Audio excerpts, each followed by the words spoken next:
when we move after and arrive at before, what do we arrive at?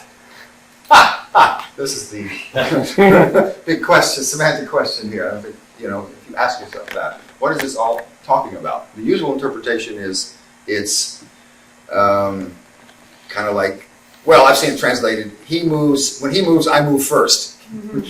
That's kind of a simple-minded meaning.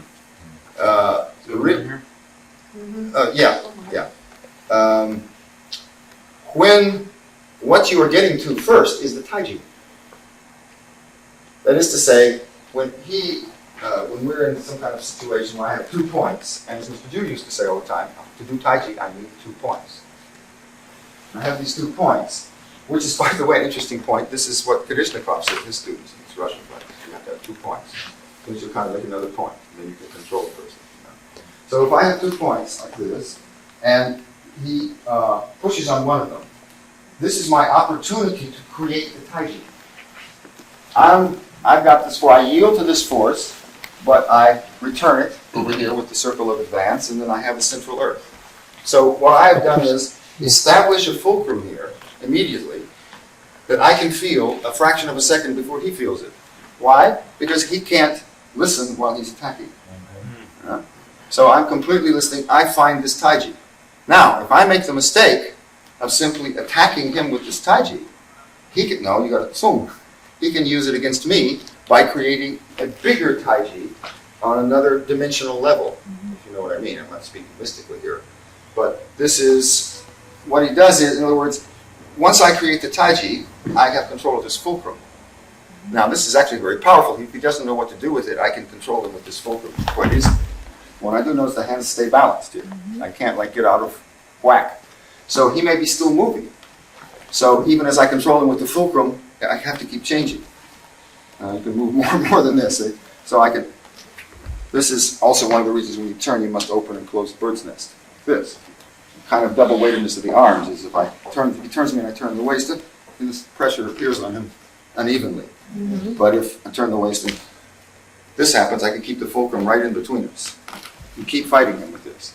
But again, better would be, once it's created, to feel his resistance and make the air ball. Mm-hmm. Then he's uprooted immediately. I can sort of do anything I want to with it. So, in other words, once you've made a Taiji, it becomes like a weapon. But the correct thing to do with it is make it into another Taiji. Then you have a new weapon. But don't use that one either. Make it into a new Taiji. So this is also the meaning of learning to lose in the classics. Because learning through loss. Because while you're busy learning to make all these Taijis, the other guy's going to be beating the shit out of you, of course, for a long time. But finally, because each time you're giving up a potential weapon. Again, each time he strikes me, and I make the strike anything less than an opportunistic hit, saying, oh, he's open, you know, so why don't I just hit him as hard as I can, you know. Every time I do this, I give up an opportunity.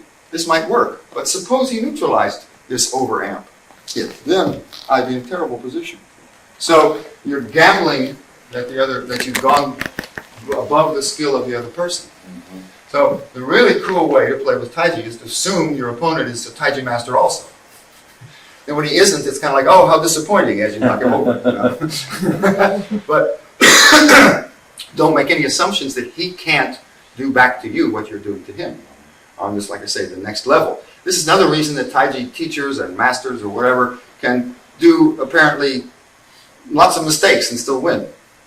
It's not, as I'm fond of saying, not who makes the most mistakes, but who makes the last mistake that counts in fighting. So if he makes a million mistakes and they're not taken advantage of, and all he has to do is take advantage of any one of those mistakes of the opponent. In fact, a mistake not taken advantage of is a mistake by the other person. In other words, as soon as if I don't take advantage of it, because taking advantage of it doesn't mean being opportunistic, it simply means following the principle. Mm-hmm. So if I don't end up following the principle, then that is my mistake. And now I can treat it just like it was your error, not mine, even though I initiated the whole thing with something that somebody could have turned into a big mistake. This is...